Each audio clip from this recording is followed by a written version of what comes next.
Seja bem-vindo, seja bem-vinda. O podcast A Caça Talentos está no ar. Eu sou a Thaís Targa, eu ajudo você a encontrar o seu novo trabalho.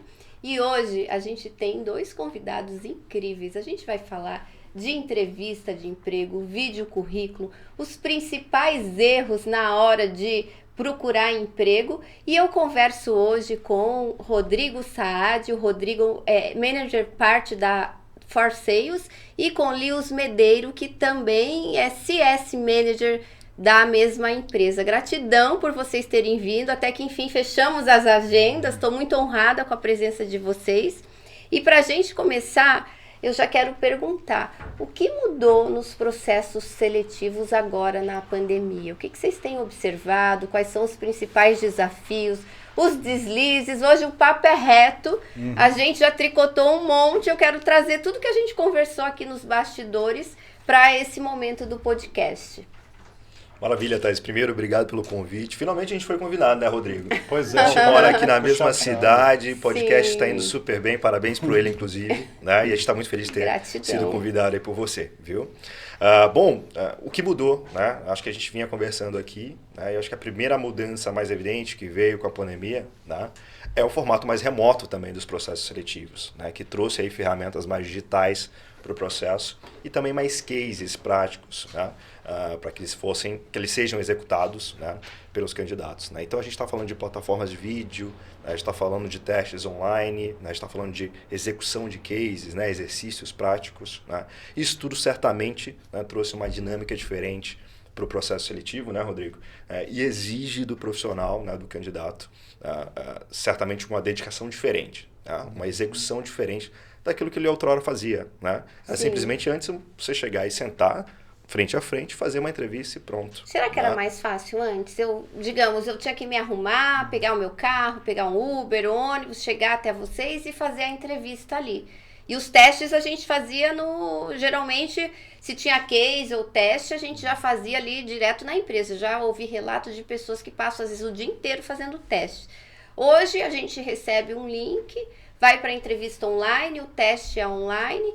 Mas eu não sei, a minha percepção é que muita gente, apesar de toda a informação, inclusive eu passo muita informação na internet sobre isso, os candidatos não estão 100% preparados, né? Então, vocês pedem vídeo currículo? Sim. E como que funciona? O que vocês têm percebido, Rodrigo?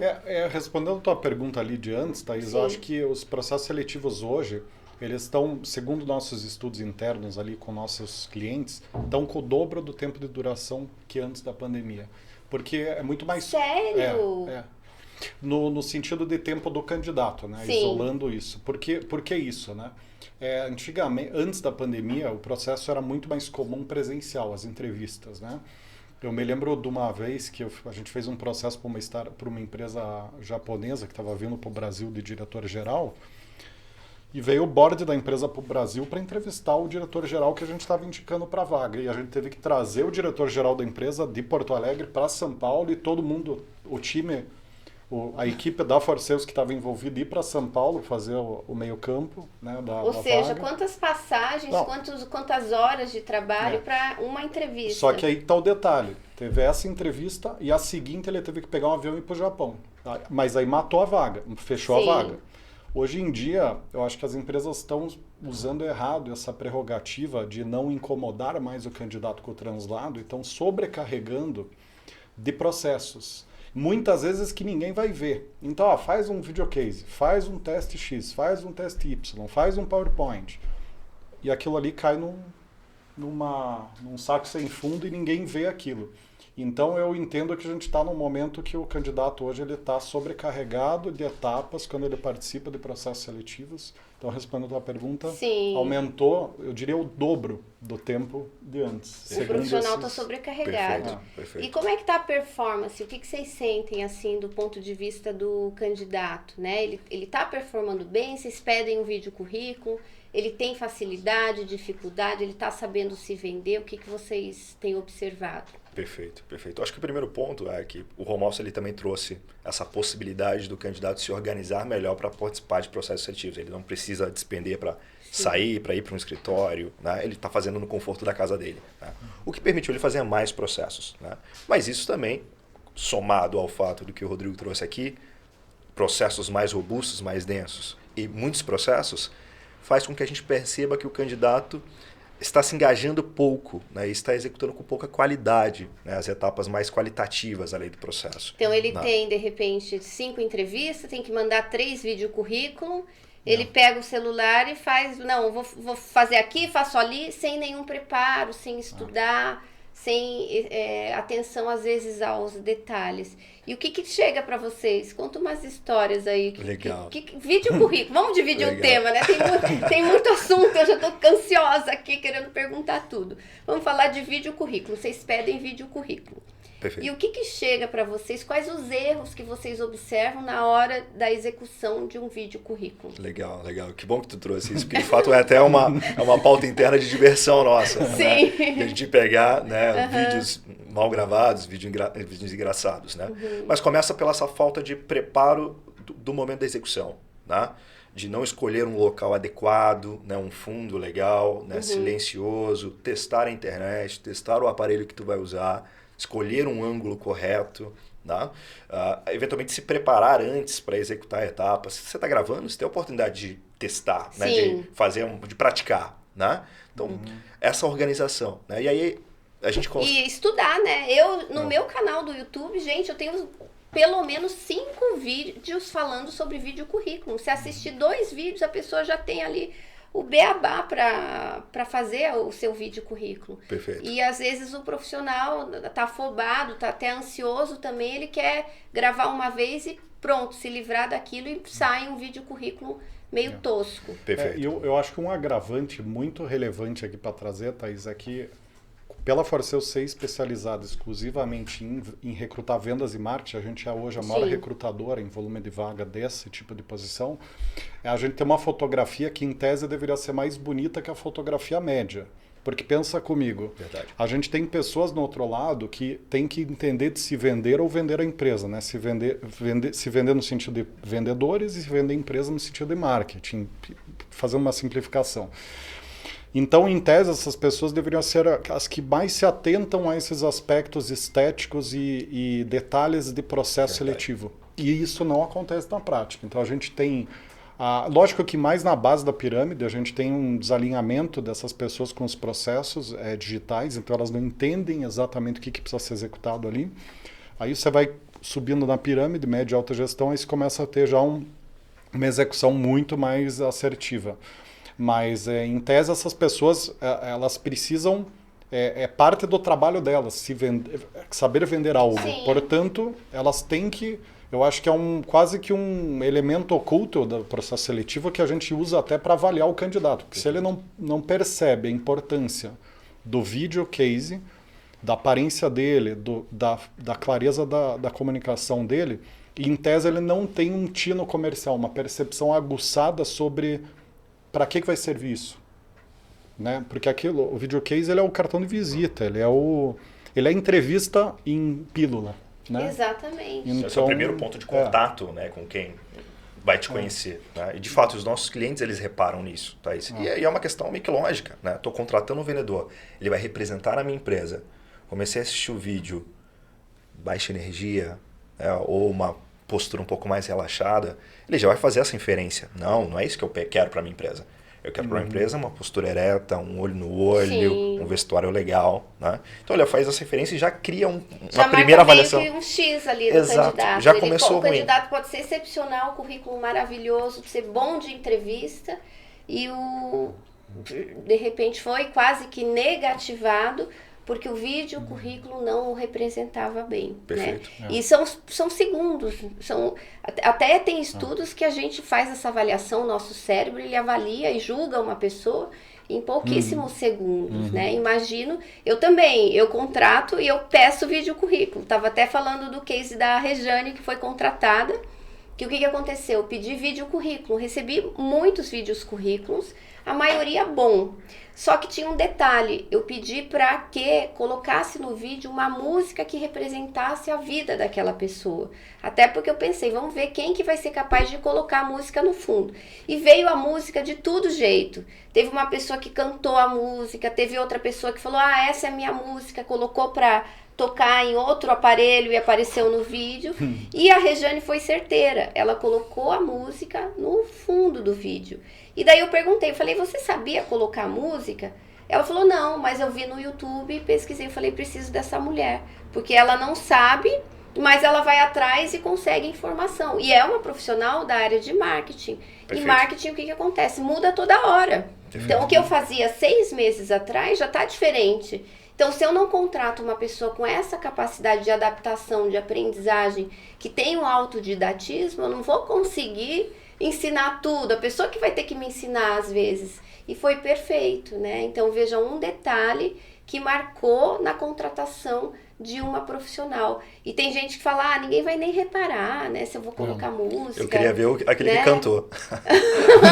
Pois é, né? O The Voice, a gente até chamou, falei, não, foi ousado, pois né? É. Até que a pessoa se representou bem, seguiu as instruções e falei, vou dar um crédito. Mas realmente eu queria até, e no meu caso é muito importante também essa afinidade com tecnologia, porque hoje a gente trabalha com tecnologia, falando até antes, né? A gente está hoje em home office, a gente depende da tecnologia, a gente depende de repente, às vezes até que reiniciar um computador, fazer o Zoom funcionar, ir para outra plataforma de reunião online, e o profissional precisa ter esse tino. Senão, imagina, um vendedor que vai vender, não vai visitar mais, mas depende de tecnologia para marcar reunião. Se ele não tiver essa capacidade, ele também perde um dia de trabalho fácil, né? Sim, sem dúvida. E você sabe, Thaís, que você falou ali em questão das primeiras impressões, você e o Lewis, teve uma pesquisa que foi feita na Inglaterra, se eu não me engano, em 2008, que eles colocaram um botão embaixo da mesa de entrevista de um grupo de entrevistadores, e a dinâmica do teste foi a seguinte: o entrevistador, em 5 segundos ele tinha que apertar o botão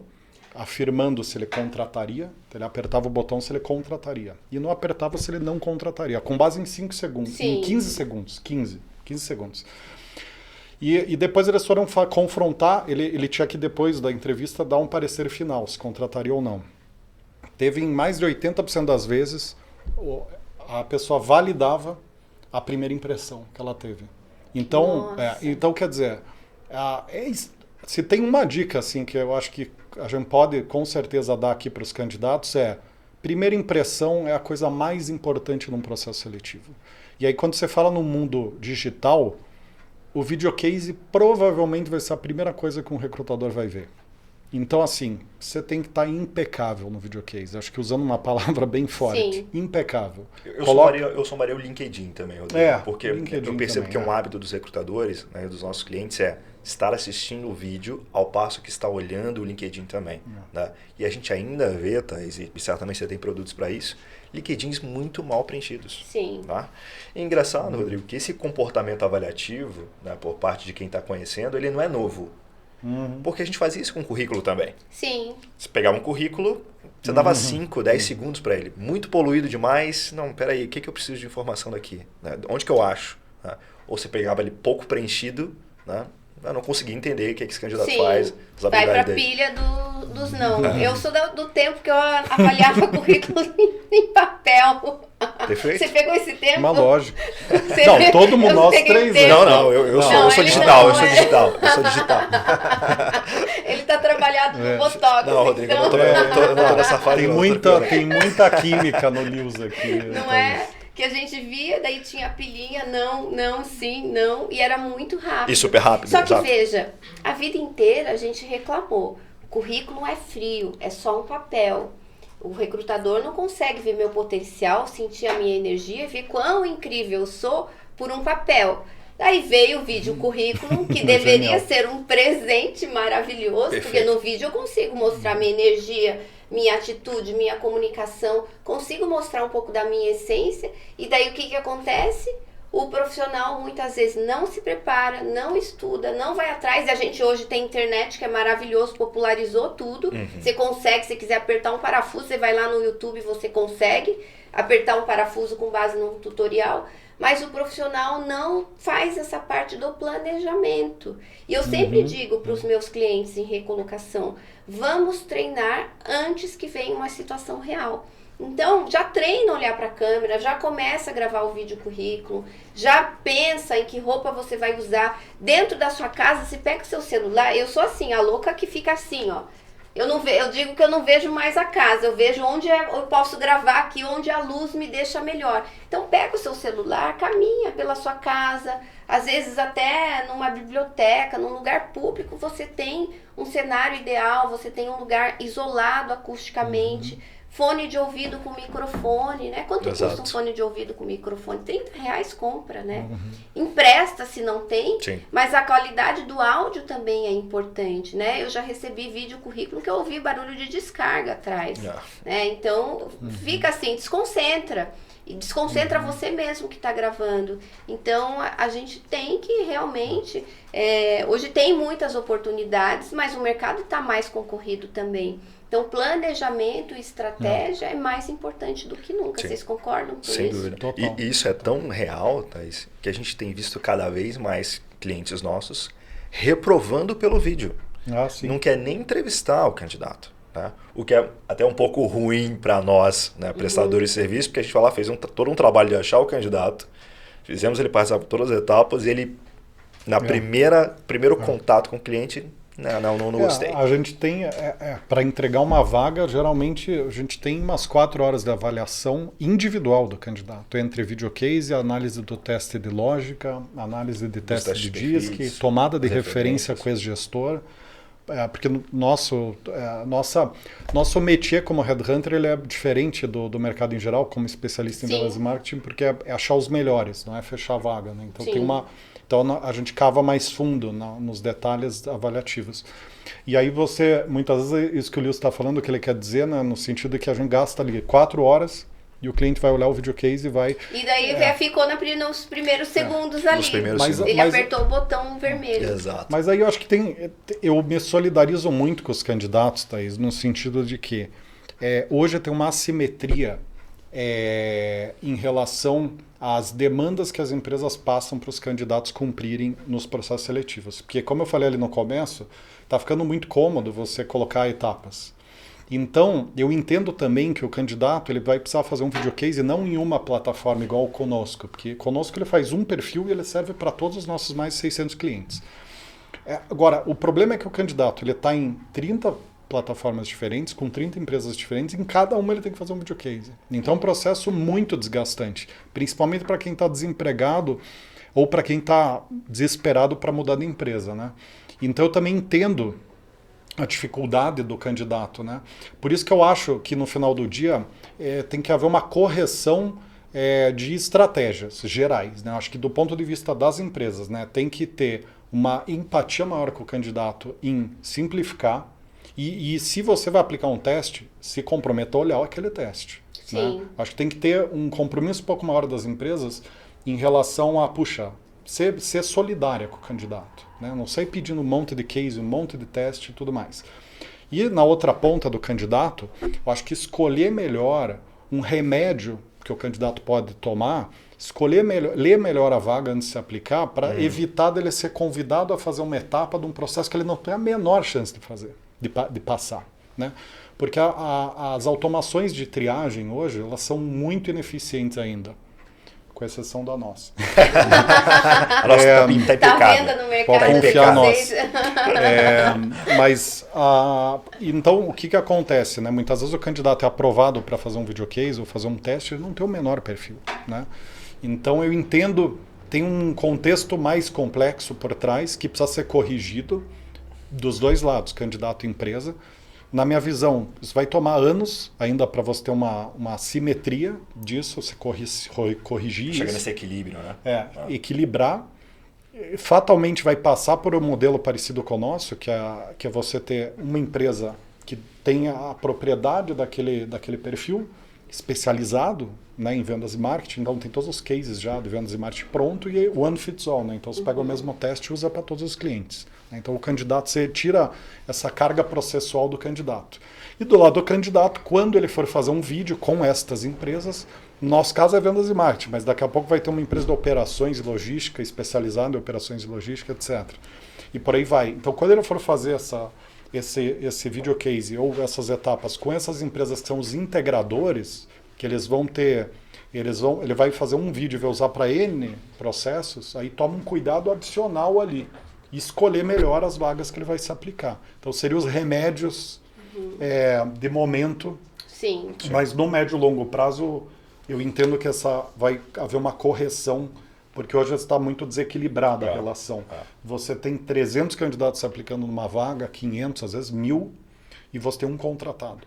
E aí você pede para os 500 ficar 2 horas fazendo etapa. Tem uma assimetria. Que se você olhasse rapidamente ali o currículo, você já eliminaria e chamaria no máximo 20 pessoas ali para o seu processo. Eu entendo a empatia com o B2C, o Rodrigo empatizou com o B2C, eu vou empatizar com o B2B aqui. O Rodrigo empatizou com os candidatos, eu vou empatizar com as empresas. Tá? Porque acho que esse é um ponto também importante para o teu público, Thaís, porque, vamos lá, a gente está no home office, né? Contratar ainda é um elemento muito sensível para as empresas. Você contratar errado traz um custo gigante, né, de tempo, de recursos que você vai despender, né, de atenção de outras pessoas. Né?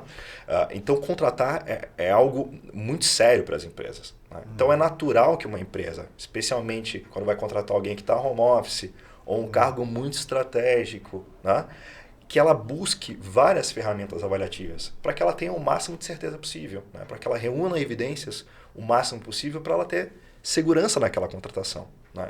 Então é natural que essa evolução de volume de ferramentas avaliativas dentro do processo seletivo ela continue crescendo. Né? Vai chegar numa consolidação, vai chegar no equilíbrio. Né? Mas eu entendo o lado das empresas disso. E aí eu acho que o Rodrigo ele trouxe um comportamento por parte dos candidatos que é importante aqui para equilibrar essa balança. Escolha os processos que tu vai participar, você não precisa sair participando de vários processos. Tá? Não deve, não deve. Né? Sim. Não deve. Tira o foco, né? Você fica atrás de processinho que não tem ali o seu perfil. Quando aparece o processão que tem o seu perfil, você despendeu todo o seu tempo e energia e foco nos processinhos. Exatamente. Então, foco é importante também. E paciência também, porque vamos lá, vou empatizar com o candidato aqui. Requer um pouco de paciência, né? Você gravar um vídeo é uma situação meio adversa, é desconfortável, né? Fazer um tô vendo a sua cara ali, você é desconfortável, não é? Né? Fazer um case, né? Você pegar ali uma planilha, né? Analisar essa planilha, montar um PPT, depois um PowerPoint, para depois você ir apresentar. É algo que despende tempo, energia. Né? Então, se isso é verdade, é melhor que você tenha menos processos seletivos, porque aí você vai ter mais paciência, mais energia, né? Mais concentração. Tu vai executar como a Regiane executou. Né? Opa, eu vou editar esse vídeo aqui e vou colocar a música. Sim. Não foi algo muito complexo da parte dela, uma solução muito elaborada da parte dela, mas ela estava... Mas chamou atenção, conseguiu se diferenciar, não é? Isso provavelmente veio de ela estar concentrada, estar engajada ali nesse processo. Mas eu estou totalmente de acordo com os teus pontos, Lio, 100%.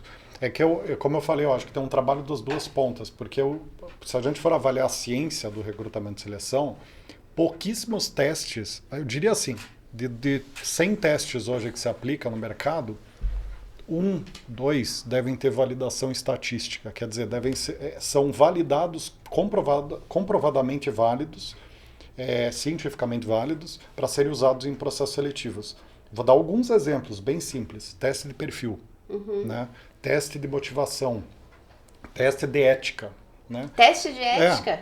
Teste de ética teste de integridade, né? De integridade. O de integridade, curiosamente, ele é um que tem maior...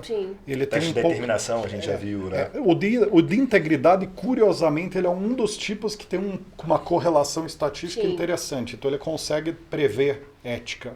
Porque hoje você já tem alguns gatilhos para você prever respostas que induzem, sem entregar, eles induzem a ética ou não. Mas o único teste que tem uma validação estatística substancial é o lógica, raciocínio lógico. E a gente vê que as empresas enchem, então aí, de novo, no meio do caminho, né? Acho que tem um compromisso dos dois lados aí que precisa ser assumido. Agora, de um lado, o teste que é válido, que é comprovadamente válido, hoje, dentre os mais comuns, é raciocínio lógico. Então, em tese, ele deve ser o único, ou um dos únicos a serem aplicados. E o que a gente vê hoje é que as empresas elas enchem de cases, de etapas que não têm validação estatística, que foram mal estruturadas. E aí por isso que eu empatizo com o candidato no sentido de que quem nos contrata são as empresas, né? Então, claro, mas eu empatizo com o candidato no sentido de que hoje eles têm que participar de um monte de processo que é um buraco sem fundo, acaba caindo em lugar nenhum. Sim. E tem pouquíssima confiabilidade, quer dizer, eles não vão sustentar a decisão da empresa da forma que deveriam. Então tem um perde-perde aí, né? A empresa perde, o candidato perde. E hoje, se você for testar o próprio contratante, não sei como que ele sairia em todos esses testes, né? Pega os melhores talentos ali dentro da empresa, vamos testar todo mundo que performa bem, será que eles vão tirar uma nota aprovável em todos os testes? Me dá um teste de matemática. Gente, eu já zero aqui, não lembro de mais nada, né? Hoje está tudo automatizado. Qual que é a lógica de você fazer um teste? Eu já vi. Já vi teste assim de português, teste de matemática, que é um teste conteudista, que serve para quem está estudando essas matérias, mas não está investigando o raciocínio lógico da pessoa, né? Esse, então, inclusive, é uma das vantagens do nosso teste da For Sales, né? Porque ele não é um teste lógico matemático ou lógico espacial. Exato. Ele é um teste lógico interpretativo. Né? Então, a gente dá um enunciado, no enunciado há variáveis, né, há elementos para serem analisados, e aí a gente pede a resposta, que é uma suposição, ou uma conclusão, ou uma inferência, né? Então está tudo ali no texto, né? É lógico interpretativo, né? E esse é um desafio que todo profissional tem no seu dia a dia profissional. Ele tem várias variáveis que ele precisa analisar, né? Combinar a análise dessas variáveis e tomar uma conclusão ou fazer uma inferência, né? Mas e tudo começa com... Vocês chamam de vídeo case, né? Tem diferença de vídeo case e vídeo currículo? Para vocês? Qual que é a diferença? O vídeo currículo é um resumo pessoal e profissional. Sim, uma apresentação. Vídeo currículo. Vídeo case é situações reais, conhecimentos específicos ou situações reais. Né? Então seria conta o momento onde se entregou mais resultado gerindo o canal distribuidor ou fazendo gestão de comunicação e trade marketing. Né? É uma entrevista de competência por vídeo, quase. Exatamente. Agora, o ponto que eu acho que eu queria salientar aqui, Thaís, em termos de orientações para os candidatos, é que no final do dia, esse construto avaliativo que é desenhado, e cada processo seletivo muitas vezes tem o seu construto, então tem suas etapas específicas, do lado do candidato, acho que tem um conhecimento estrutural para ele bem em processo seletivo. E muito simples. Que é entender o que cada stakeholder envolvido, o que cada agente envolvido na vaga vai buscar numa entrevista ou numa avaliação com você. E eu vejo que poucos candidatos têm essa informação à disposição. Então, acho que para o candidato entender como ir bem num processo seletivo, ele precisa entender que, do lado do RH, na maior parte dos casos, o RH vai entrevistar buscando defeitos, ou avaliar um case, ou um teste buscando defeitos. Não entendendo a competência, o quão bom ele é, mas buscando defeito. Né? E aí dos mais simples aos mais complexos. Então ele vai ter um olhar para isso. Logo, numa entrevista com o RH ou numa etapa que se estiver atuando com o RH, o candidato ele precisa entender que ele não pode pisar no tomate, ele precisa atuar dentro de uma cartilha. Acho que esse é o grande dica que precisaria ser dado. E no ponto de vista do cliente, do gestor direto, da vaga, essa pessoa vai buscar o quê? Confiança, empatia, olho no olho, química. Né? Que aí entra carisma, aperto de mão, olho no olho, carisma, se conectar com a pessoa na entrevista. Então, se os candidatos entendendo isso, acho que eles vão potencializar muito a participação em processo seletivo. Eu diria que esse talvez seja o conhecimento mais simples e óbvio, e o mais importante para um candidato. E pouco executado, né? Eu vejo poucos candidatos perguntando, e aí, o que o seu cliente está buscando? Qual que é o desafio? Qual que é o problema? Tá? Qual que é o cenário? O que essa empresa quer conquistar? Né? O que ela quer construir? De fato, né? Tem pouco disso. Claro que no final do dia, aí há uma falha processual, por isso que a gente existe, né? Como especialista em recrutamento. Porque a gente existe exatamente para dar consistência ao processo avaliativo, quer dizer, tomar uma decisão respaldada em termos de capacidade de entrega de resultado. Então a gente é cientistas de recrutamento e seleção. Então a gente diagnostica que aquela pessoa está apta a entregar resultado para aquela função. Então a gente sai dessas avaliações superficiais de falhas, erros básicos, e aí entra até um pouco de viés de julgamento, né? A pessoa é separada, a pessoa tem filho, não tem filho. vieses inconscientes que Sim. vão tomar decisões erradas, vão etiquetar a pessoa Perfeito. com base em viés. Né? Então a gente é o extremo oposto. Nós somos os cientistas que vão diagnosticar se aquela pessoa vai entregar resultado naquela coisa. Independente de vieses, independente de empatia ou não, vai entregar ou não vai entregar. Né? Agora, a realidade é que os candidatos vão interagir com pessoas que vão fazer avaliações superficiais, na maior parte dos casos. Então, eles precisam se preparar para isso. Acho que esse é o X da questão. Né? E isso, muitas vezes, do ponto de vista do candidato, é revoltante. Né? Porque você claramente é entrevistado por alguém que não tem o preparo técnico e, às vezes, nem comportamental para extrair o que há de melhor em você, para avaliar, né? De repente um recrutador júnior ou um recrutador que ali não entendeu qual que é o desafio da função, ou tá ali lendo o job description e não sabe o que está perguntando, não estudou sobre a vaga, nossa, quantos clientes já nos relataram olha, eu acho que eu fui bem na entrevista, mas a pessoa do RH não sabia o que de fato eu vou fazer lá. Então, eu que tive que conduzir a entrevista. Acho que não é? E os meus clientes, vocês sabem, são treinados para isso, né? Se precisar conduzir, eles já vão saber conduzir. Mas eu vejo que é uma falha muito dentro das empresas, de alguns consultores de RH, que não tem ali a maturidade ou não estudou suficientemente para realmente extrair o que há de trás por todo o artefato de comunicação. E daí, nesse sentido, o profissional que melhor se comunica fica com a vaga. Perfeito. Né? Perfeito. E não necessariamente o melhor candidato, que gera mais resultado, que está mais, de fato, preparado. Então, é realmente desafiante a situação para todos os lados. Que bom que existem empresas como a de vocês, e a sua, que tem esse olhar, né? Exato. A gente trabalha aí nas duas pontas, né? Eu treino, a gente indica, e eu sei que a régua de vocês é alta também. Não tem perfil, vocês já falam, Thaís, não adianta, a gente não vai. É perder tempo do profissional e o nosso, né? Essa vaga não é para ele. E tá tudo bem. O profissional que já não ia ser aprovado, não fez milhares de testes, não foi lá fazer a entrevista, não se desgastou, e vocês estão em busca do profissional que realmente vai fechar e vai entregar a todos os desafios que a empresa está propondo. E aí fica um parabéns para vocês, Thaís, da Tetarga, porque realmente os candidatos que chegam por vocês têm esse preparo que falta. Então fica aqui parabéns, gratidão. porque o trabalho de vocês está sendo muito bem feito, porque a gente tem uma tranquilidade quando chegam candidatos indicados por vocês. Né? A gente procura assim, ser assertiva nessa indicação, né? Não ficar... Porque eu já recebi currículo de empresa que a vaga é de marketing e querem que eu coloque no processo uma pessoa de vendas, né? Que não conhece nada, ou é de marketing digital e quer que entreviste alguém de marketing tradicional. Então fica complicado. E vocês trabalham também com digital, marketing digital, vocês fazem? Sim.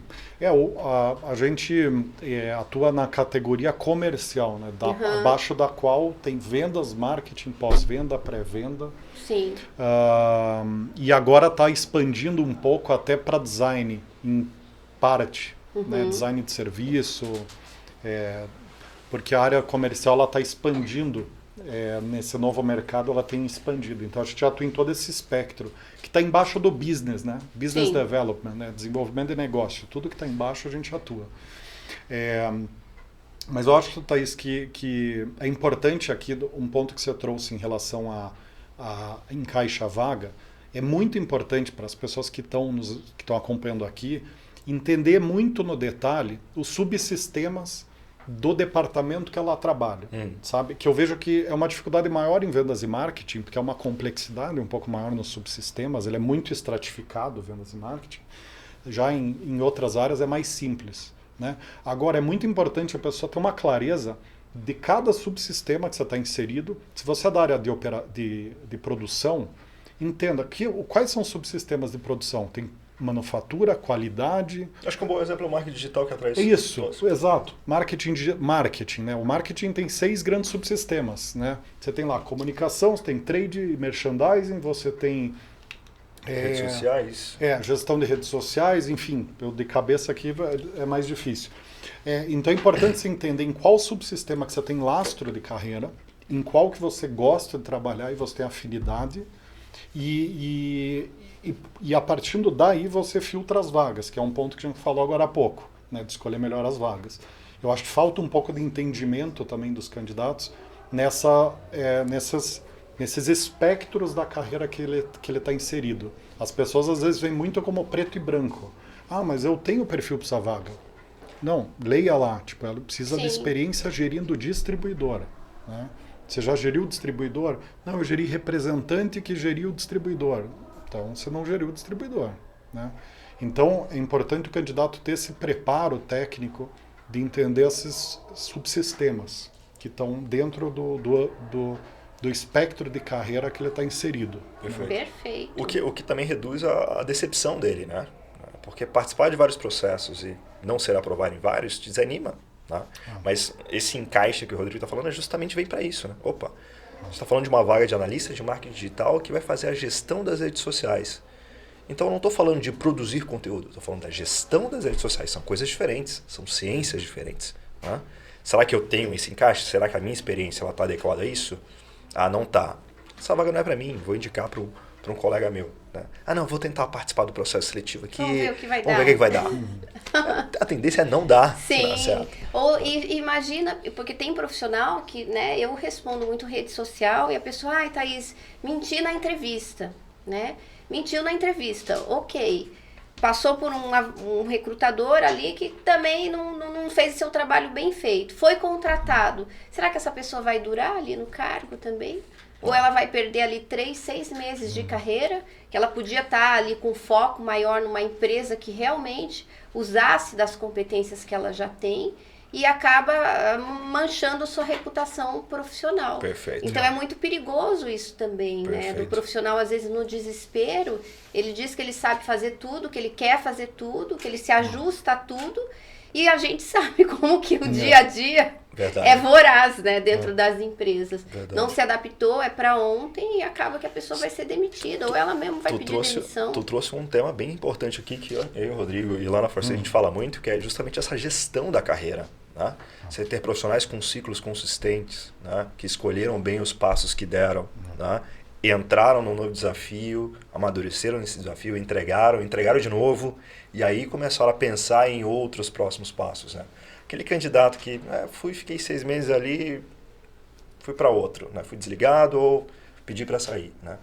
Você acaba gerando uma informação inicial, voltando para o início do nosso papo aqui, né? O Blink, o primeiro ponto de contato, que é negativo. Né? O recrutador, o empresário, né? O empreendedor, enfim, bate o olho no currículo e vê passagens mais curtas, ele naturalmente pensa, não, peraí. A gente tem será os nossos vieses. Exato. Mas é um viés muito forte. Sim. Né?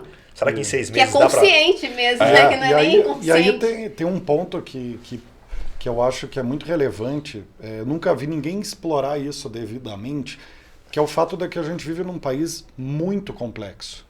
A gente é um país extremamente multiétnico.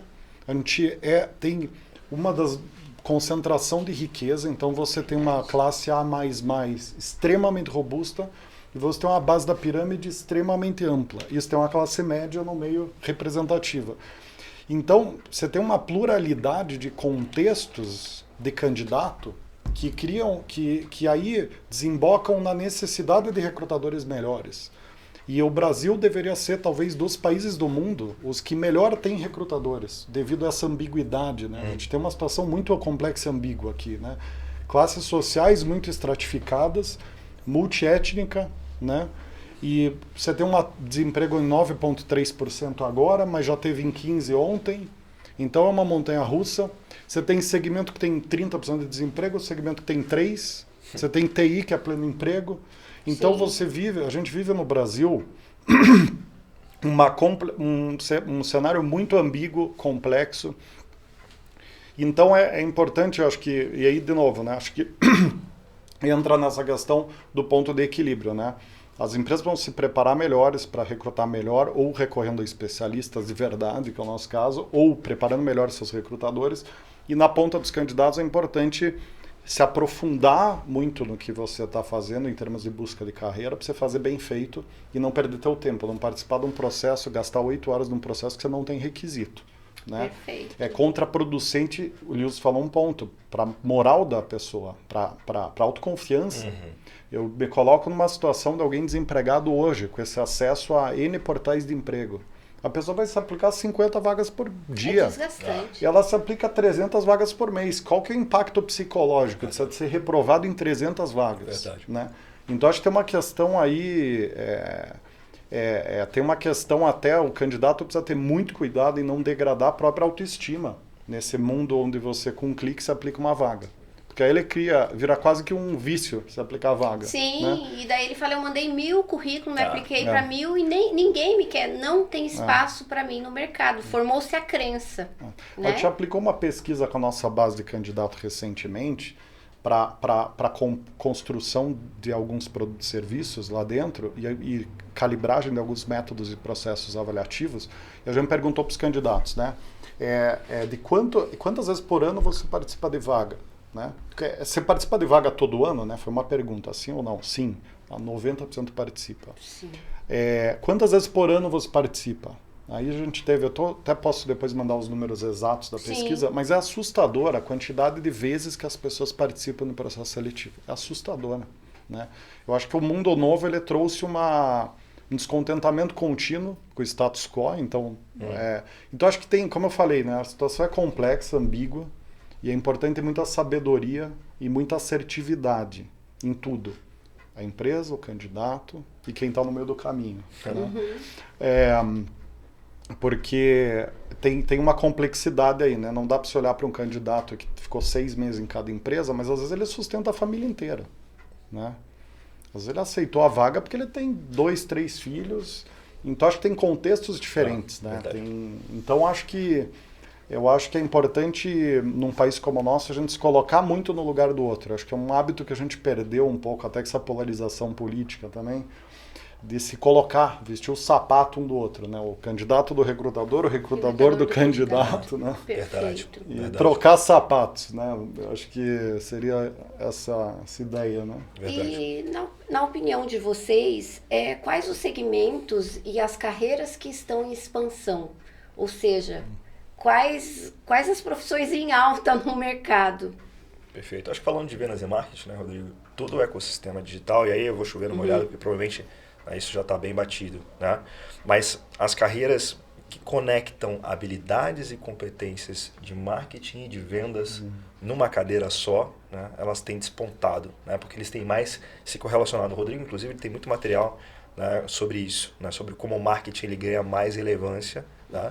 E aí eu não digo especificamente o marketing como departamento, mas habilidades e competências de marketing concatenadas com estratégias de vendas. Né? Então a gente está vendo isso despontando. Eu estava falando com o Maurício esses dias, que é o nosso head de operações lá, o quantas posições de marketing proporcionalmente foram feitas mais esse ano pela nossa consultoria do que a gente via no passado. Né? Várias posições de marketing. Né? E com esse viés muito forte de trazer resultado de vendas, né? Trazer o resultado na última linha. Né? E não simplesmente, né? Ok, vou executar aqui um conteúdo. Não, esse conteúdo ele vai me fazer, né, chegar a um resultado final. Né? Então a gente tem percebido, né, essas posições cada vez mais em voga, cada vez mais sendo buscadas pelos clientes. Tem uma pesquisa de 2010 da HSM, respondendo a tua pergunta e reforçando o que o Lewis colocou, que ela falava que para cada posição de vendas que abria, que para cada posição de marketing que abria 80 de vendas. Em 2018, 2019, a gente fez uma análise interna das nossas vagas e esse número já estava em 20 para 1. Né? Quer dizer, uma de marketing para cada 20 de vendas. E a gente tem visto recentemente que esse número tem a proporção do marketing está aumentando. Perfeito. Então está tendo mais demanda por marketing do que por venda. Pelo fato de que o canal, os negócios hoje, o marketing está descendo no funil de venda, né? Ele está cada vez mais na boca do funil e o cliente ele pede interação pessoal só no chute a gol, só no finalzinho. Então isso tem espremido as vagas de venda e criado um amplo espectro de vagas de marketing.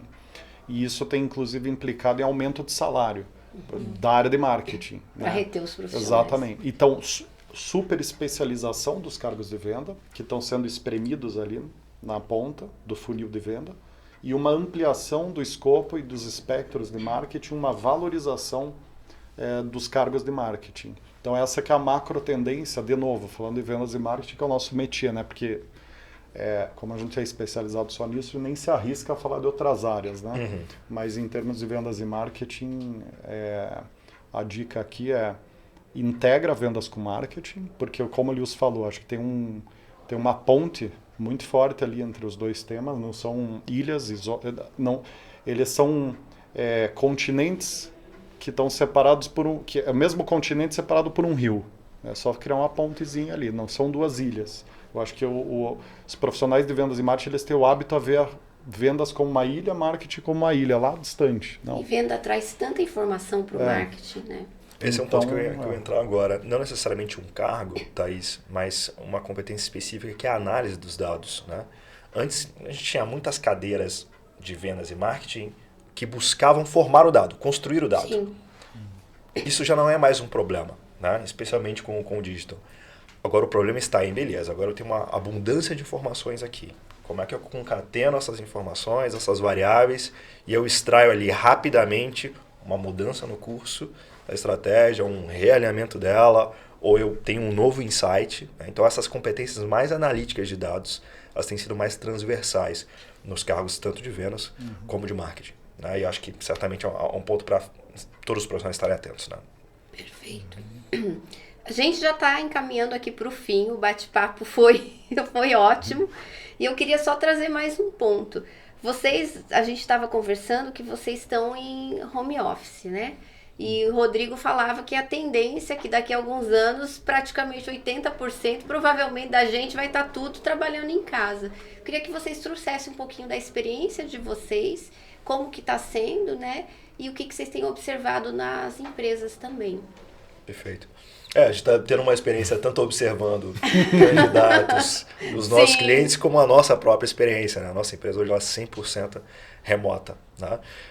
E a gente percebe ainda, né, Rodrigo? Por favor, vamos construir junto aqui, mas um período de adaptação, né, Thaís? O Rodrigo usou uma boa expressão.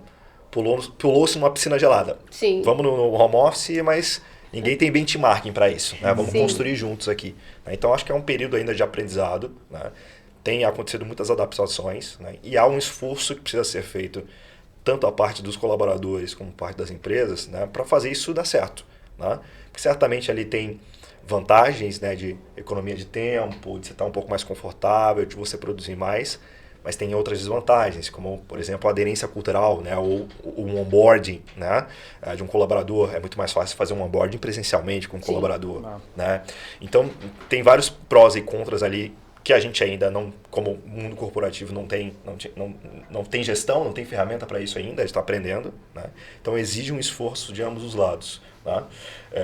O fato é, acho que para passar a bola aqui para o Rodrigo, tem que ter um esforço de fato de ambos os lados de, não, peraí, vou me organizar bem para eu ter uma rotina de trabalho que me permita produzir a contento, né?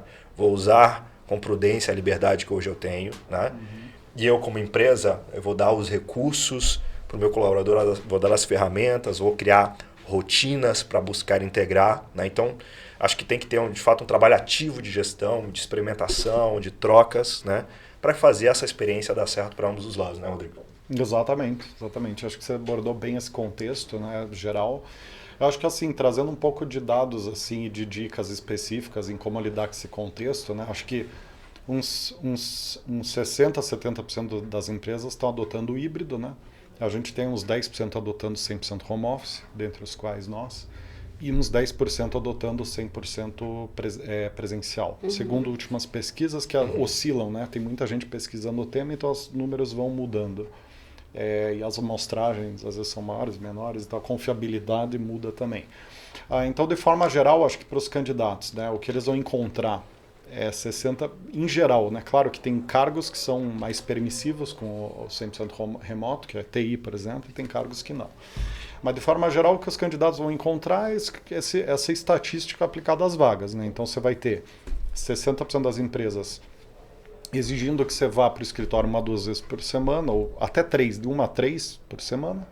Aí você vai ter 10% te falando que você pode ficar em casa, 100% do tempo.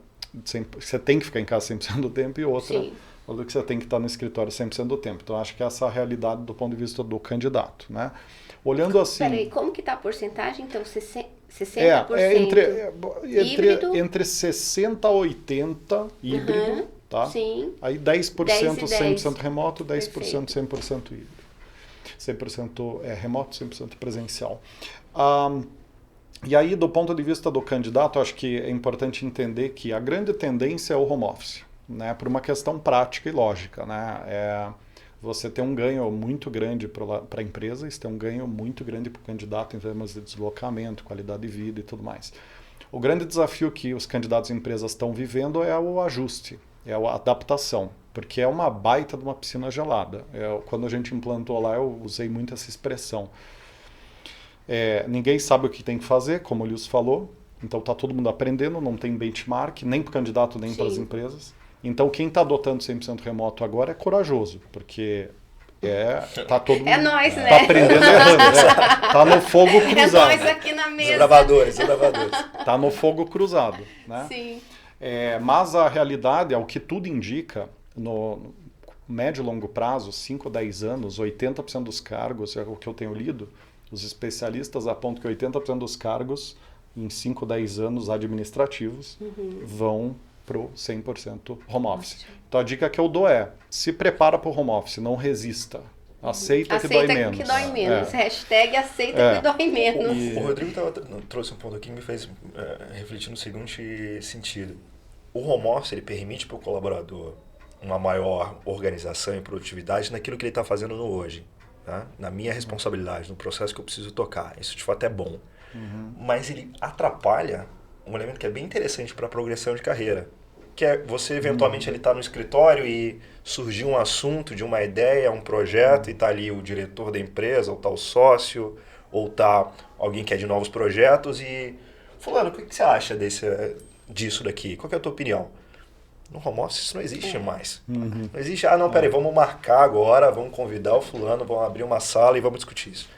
Não, no presencial isso existe. Não. Então, acho que é um ponto de atenção aí para os profissionais que estão especialmente no 100% né, remoto, fazerem esse esforço para estar participando mais de atividades que fogem do teu quadradinho. Porque geralmente é essas que te dão mais visibilidade internamente na empresa, né, que te permitem uma nova oportunidade, um novo projeto, um novo cargo.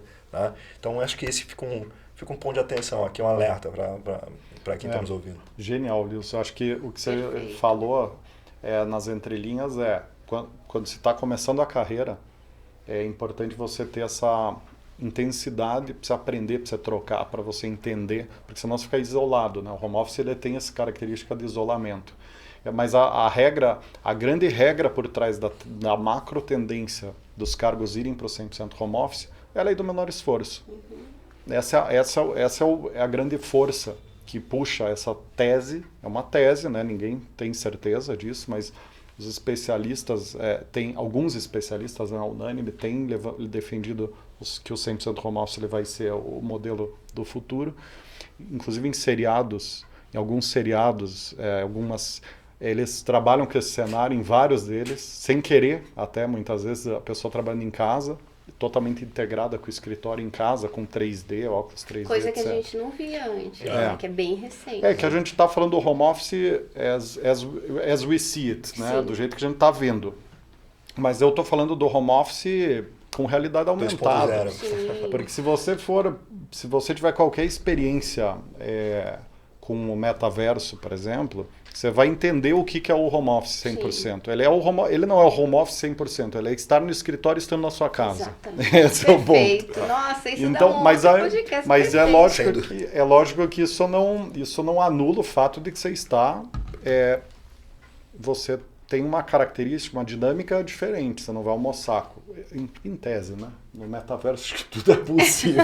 Você pode almoçar Aliás, com tem teus profissões colegas. em alta para atender demanda de metaverso, né?